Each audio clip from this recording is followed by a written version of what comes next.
Awakening in a castle white as a blank canvas, not too different than she was, Namine was hollow, with no identity, connections, or memories, things she had the power to manipulate in others yet had none of herself. But she would come to possess a heart that knew of loneliness, with a desire for companionship to fill that void, taking the first connection she could reach.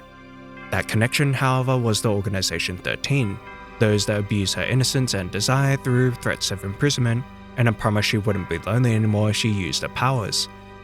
By being the organization's weapon, she could have everything she wanted, to go beyond the castle and have an important place in somebody's life, in Sora's. Through Sora, Namine could take on a new identity by replacing his memories of Kairi, her somebody who was full of memories and connections, everything she envied. So Namine would turn to her powers that allowed her to have them for herself and alleviate her loneliness.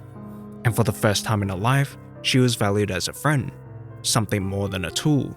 Sora doing everything he could to reach her, that connection seemingly everything she ever wanted. But her heart told her otherwise the closer he came. Despite Sora's journey through Castle Oblivion being just a figment of his memories, rather than breeze past the problems around him to get to where he needed for his priorities, he addressed the trouble around him. His actions of pure honesty and heart, never once betraying his memories, the antithesis of what Namine was doing. Not too different to how the organization were using her for ulterior motives, Namine realized she was manipulating Sora for her own selfish desires. This rapid development of her morality compared to those in similar situations likely stemmed from her interactions with Sora's heartful memories. Like Aladdin, to truly earn someone's heart, Namine had to be true to herself, unlike what Jafar did to Jasmine, exploiting his powers through force rather than creating a meaningful, genuine connection. Like Ariel, who wanted to connect with someone beyond her home at the unintentional expense of others, Namine could own up to her impulsiveness by taking responsibility for what she had done. Like Belle, who had hurt Beast through lies to mask the feelings she feared to show, Namine could grow past her mistakes and lies to make new, happier, and more honest memories with others. By connecting to Sora's story, she realized the bonds he made were real and mutual, unlike hers. Even Sora's tampered memories of Namine was something earned, as they were originally his recollection of Kairi, his endearing feelings not at all fake, but misdirected. Something Namine could not reciprocate as she did not truly share those experiences with Sora, only feeling guilt when facing such earnestness. While she had identity, connections, and memories in the eyes of Sora and replica Riku, to herself she was still the same as ever. Realizing how much Namine had twisted Sora's memories he had rightfully earned and was so faithful to, she ended her life. Standing in their way, however, was Marluxia. Born as an entity with arguably even less than what Namine had, Marluxia had no memories nor a heart, but these were things he'd embrace and take advantage of. Unlike his fellow organization members who recalled the feelings they had lost and united under the common goal of restoring their hearts, Marluxia had no memories of such thing to control them through, one of the few members not strung along by Xemnas' lies so he could freely pursue present desires. And unlike Namine, he did not have the burden of a heart that made him vulnerable to its weaknesses, experiencing none of the loneliness she had been held hostage with. Marluxia's existence was seemingly one of complete apathy, looking down on those trapped in the past by their memories, and those that lived in the present with their hearts as their guiding key, both all too manipulative from the perspective of one with neither. As someone above those sentiments, he could control others. With Namine, it was her loneliness, her innocent desire to connect, twisted into something manipulative. With Sora, it was his faithfulness, taking advantage of his memories to weaponize him against others. With Vexen, it was fear, or at least a reminder of it. Marluxia threatening him through authority he received from Xemnas, someone Vexen had been shown to avoid getting on the wrong side with, likely due to his last memory before becoming a nobody. For as much as Marluxia recognized the weaknesses of memories and heart, his understanding of them was shallow, unable to acknowledge their strengths. At first glance, Axel was apathetic, cruel, and free-spirited, acting on his own agenda. Sensing Axel's desire to overthrow the organization, Marluxia claims that his words of loyalty to them weren't him and out of character, because unlike other members, Axel was seemingly unhindered by past sentiments to be controlled by the organization, and lacked any past morals as he killed Vexen, his playful character bouncing off of Luxine, who was more interested in present theatrics, suitable for Marluxia's goals. But one's past memories aren't always as simple or obvious as they first seem. Marluxia may have been correct in assuming that their goals were mutual, but it was far more complicated than he realized, as Axel wouldn't do it with Marluxia, but KH3, someone he shared goals and history with long before joining the organization. As they were ranked 7th and 8th, they had been plotting for longer than the likes of Marluxia, the 11th member, their secretive efforts far greater because of the memories of someone important that drove them, something Marluxia never considered nor had. Like KH3, who went as far as to obtain the title of second in command and later a Seeker of Darkness in the organization, Axel would gain the Lord of the Castle's trust through his steadfast loyalty, both succeeding to remain undetected by the person they aimed to betray. Unlike Marluxia, whose arrogance was obvious, his betrayal already known by Xemnas from the start according to the secret reports. By keeping his cards, his real self, and moments of introspection close to him from Marluxia, it wouldn't be used by anyone but himself, betraying him at the most important step. For Namine, though her heart was once filled with nothing but loneliness, desiring to be free of the castle and connect with someone, it wouldn't be forever.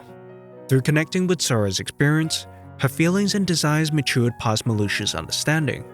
Guilt, empathy, and responsibility were things she'd come to know, Marluxia dismissing these as further weaknesses of a heart that needlessly hindered herself from her own goals.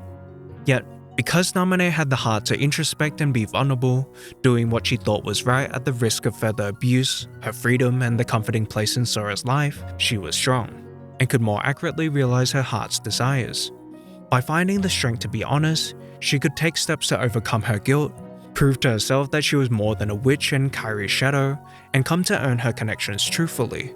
And she'd be rewarded with an overall positive and honest reaction from Sora, one that she could accept. While he certainly was upset, he ultimately appreciated her sincerity and emphasized with their circumstances, willing to help her pass his artificial connection. Upon learning the bliss of such honest friendship, however small and short it was, being forgiven even after everything she had done, and knowing what it was like to start from nothing, Namine defied Marluxia's final order to erase Sora's memory, finding the courage to stand against her oppressor, fighting for her connections as Sora did for his, and outgrowing her need to manipulate. After all, what she truly wanted was a mutual, sincere connection, not a fabricated one. And finally, there's Sora. As the most susceptible to being controlled, having both memory and heart, Sora was easily strung along for the majority of his journey in the castle, his blind faithful feelings used to do Marluxia's bidding. But that faith was never truly his, but Namine's, both siding against him as they had the heart to change and understand. Regardless of Sora's memories being a lie, the feelings that drove him forward were real. Even outside of his memories, objectively, he saw a good-natured person who had lost their way, that needed help to overcome their oppressor. And just like anyone in the many worlds he visited, he'd help them. By understanding the Namine in front of him critically like any other person, not only would he keep himself grounded in what was important at present, unlike when Sora found himself lost in his memories and blindly left his friends behind, but he'd also come to connect with her more truthfully, sharing a bond that surpassed Marluxia's understanding. The memories he had may have not been real, yet the gentle, kind-hearted character of the person he saw in front of him did not betray them, only reaffirming his feelings. So Sora would embrace it, his faith no longer blind, but intentional, without doubt, driven by both past memories and present feelings. So fixated on the weaknesses of memory and heart, Marluxia failed to acknowledge their strengths, which resulted in his downfall. But beyond his condescending feelings, truthfully, I think he was envious. In Marluxia's final showdown, as a stark contrast to his cold, emotionless demeanor that remained consistent even as he was betrayed by Axel, he would deliver his most animated dialogue yet to Sora and Replica Riku in particular, one of anger. And I've always found that intriguing, especially given later context in the series. Where stated earlier that Marluxia was born with nothing, it's more accurate to say he had lost everything, his desires and actions not one of the present as he believed, but one that subconsciously echoed the past. He was obsessed with obtaining the Keyblade, as if to reclaim a power he once had. Sent to Castle Oblivion where coincidentally a fellow Dandelion lied, and his transformation interestingly has a cloaked female figure fighting with him, commonly theorized as his sister Strelitzia in some form, similar to the Guardian and Armored Nightmare, or simply just a memory of her, the nobody carrying him on her back and acting as his rear guard as she once promised. Of course he didn't know any of this consciously, Without the memories to inform his feelings and desires, his actions were misguided and lacking, unlike those that face him with resolve. Despite Replica Riku being in some respects brought down to Marluxia's level, with his mind and heart shattered, the replica that should have been an empty shell managed to retain what was most important to him, something Marluxia could not achieve. You're a shell! A shell who has had everything taken. Everything! And Sora, offering himself to be in the same position for Namine's sake, willing to lose everything he had, was something Marluxia could not agree with, as one who knew what it was like to have lost everything he was. You would knowingly shackle your heart with a chain of memories born of lies?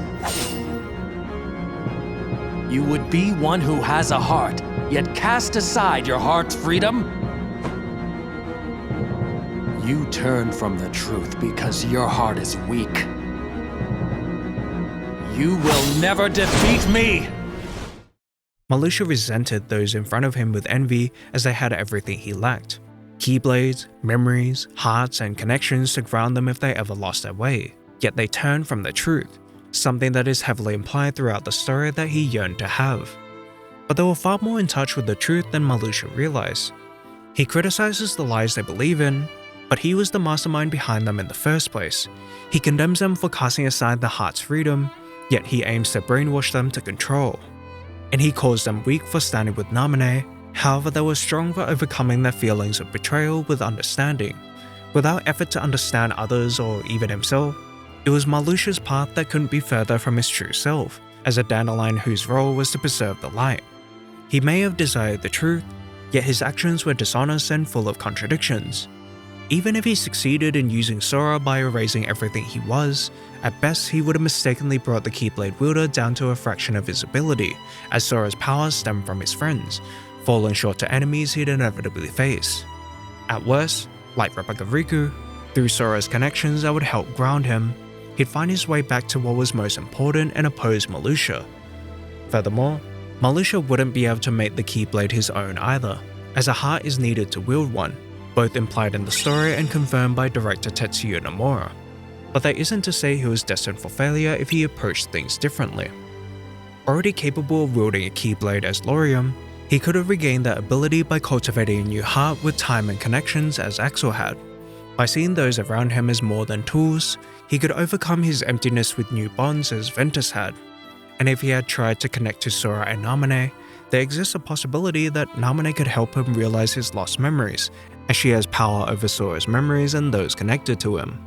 But after having everything taken away from him, rather than look into himself and reclaim the things he had always had the capability of, instead, the only path forward he saw was to take from others himself, unable to ever exceed his circumstances. Finding a path forward beyond taking, Namine offered Sora a choice, to remain the same, or for her to return his old memories at the expense of his time in Castle Oblivion. And Sora would choose the former, as saddening as it was, not just for his sake, but for Namine's. No matter how real his memories were to him, they would never be to Namine, urging her to make memories for real with him from the start. She of course understood this. Nevertheless, it still hurt to give up the part of the connection she did earnestly share, and return to being a nobody, a small part of her hoping they'd keep things the same. But just like his connection to Kairi, and as Sora says, it may be forgotten, but not gone. Her steps forward were not just suddenly undone as Sora and his friends' feelings of gratitude persisted, with a small hint to guide them. However, her journey without him wouldn't be so simple. Similarly to Namine, Shion and Roxas's happiness came at the expense of Sora, though it wasn't by negligence or any particular action, but from simply existing. It wasn't a matter of right or wrong, but reality, which left Namine in a difficult situation as one who could relate to them as people better than any. Namine understood what they were: replicas, nobodies, artificial beings that were never meant to exist naturally. In the eyes of her oppressors, they were either a tool to be used, a mistake, or a burden. But Namine also acknowledged who they were, those that had definitive identities, hearts, and connections that were earned. These lives weren't just something she could casually manipulate for herself as she learnt with Sora. However, she could only choose one side or the other, and time was running short, with both Diz and the organization putting overwhelming pressure on Namine. With her limited ability alone, The best she could do in that moment was give them a small compromise by reaching out to explain their nature, allowing them to make their choice even if everyone around her didn't. Their acceptance was reached not by force, at least for the most part, but by empathy after connecting with Sora. Likewise with Namine, the Sea Salt trio individually found their own limits. She on her existence to cease taking any more from Roxas and Sora, Axel his trust as he wanted to protect them from the organization, and Roxas his life, putting everything on the line to return what was lost. Despite such selfless sacrifices, they would fail to fulfill the heart's true desires, unlike at a certain moment in the future. But they did put their lives in Sora's hands, deliberately or not, eventually relying on him to set things right. Recognizing the limits of individual power in both others and herself, and knowing Sora's heart firsthand, Namine put her trust in Sora, not by forcing this responsibility onto him through his memories as she had in the past, but by placing this information in the journal, something he could choose to learn if he wanted to understand the context of what was in his heart. However, it wasn't something to be taken lightly, that burden too great to bear for one person, so she'd set up defensive measures that represented the hurt of those connected to Sora as a means to protect and test him. And she was right to do so, the truth so overwhelming for both Sora and his data self. But she also ultimately believed him to have made this message in the first place, because she knew both how strong his heart was personally and that he wasn't alone. By overcoming that hurt with others, Sora could reach the truth. Also desiring to obtain the truth, Marluxia would be introduced back into the story, now a little different. After he failed in Castle Oblivion, he seemed more introspective, observant, and less arrogant. Sent to the Kingdom of Corona, Marluxia closely observed Rapunzel and Mother Gothel, the latter's story an echo of Marluxia's, both trapping a girl in a castle from the world to abuse their powers, but meeting their demise to those that didn't exploit their connections. Even with Marluxia's help in taking Sora out of the picture, Mother Gothel still fell to her darkness, an architect of her downfall, further realizing his past mistakes of controlling others. So he'd now take a different approach with the organization. In contrast to the past where Marluxia looked down on others such as Vexen and his work as pathetic and beneath him, he'd now recognize, respect, and even defend them, realizing their strengths as formidable enough to fight alongside.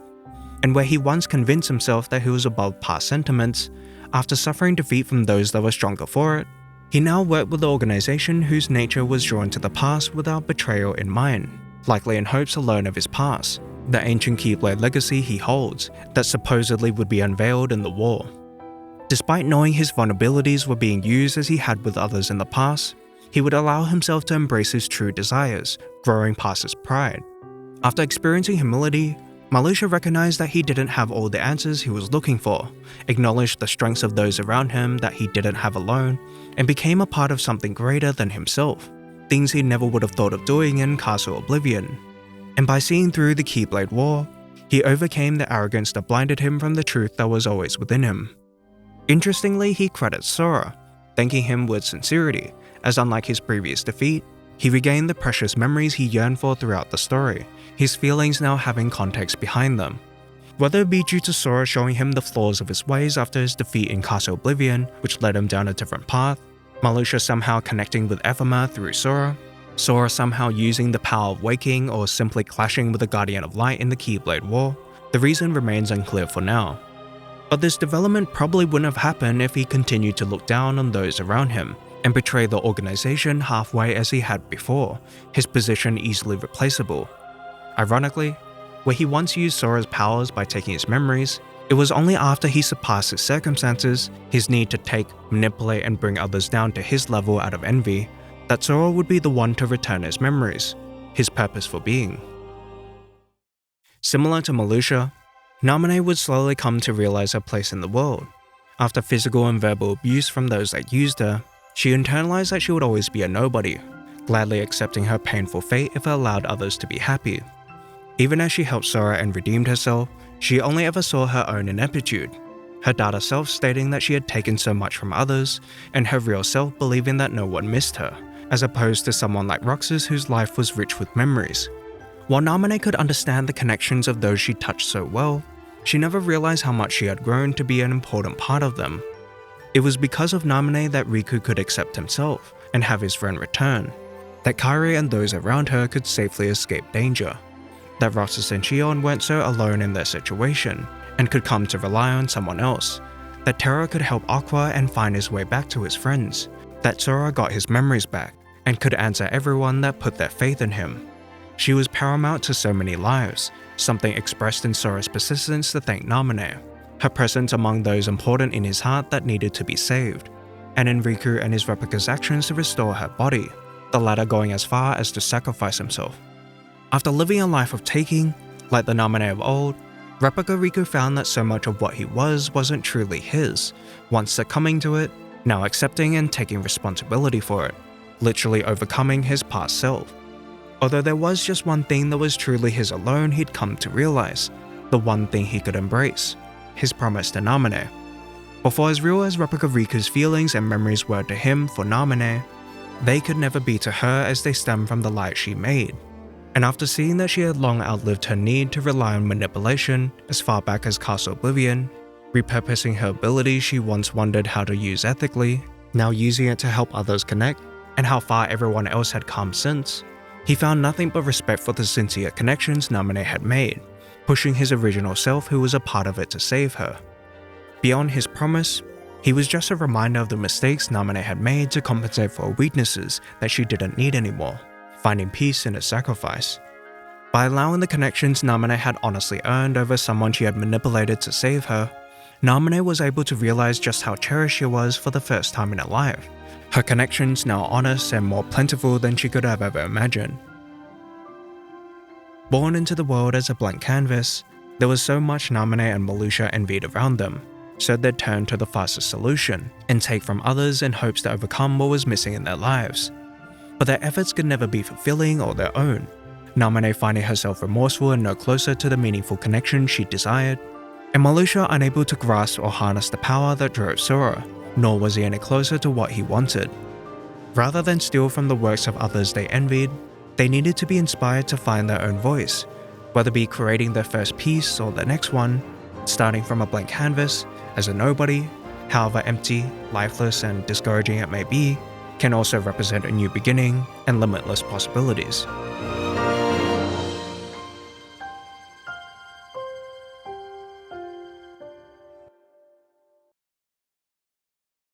Special thanks to KH3 for providing a high-quality archive of cutscenes on their site, KH Nyctophiliac for their edited stocks. They also make incredible theory, analysis, and explanation content, Everglow for their footage from Union Cross and Marluxia's boss fight from their wonderful series timeline, KH Insider for both their Ultimania translation and stock images. Links will be in the description. And most of all, thank you for watching. As you may have noticed, it's been 2 years since my last video. To put it simply, it's mainly time, pressure, and discouragement, mostly the latter. Spending weeks to even months on a single script is really grating, and half the time I finish with something I don't even like. But every once in a while I will get a comment that is really encouraging and makes my entire day. It's really helped me accept how long I take and the growing pains of improving, and while this pressure is something I'll continue to deal with, all the support has helped me remember how worth it this is. I won't suddenly post frequently, but I certainly won't take another 2 years. Thank you again for all the support from friends and strangers alike. Take care.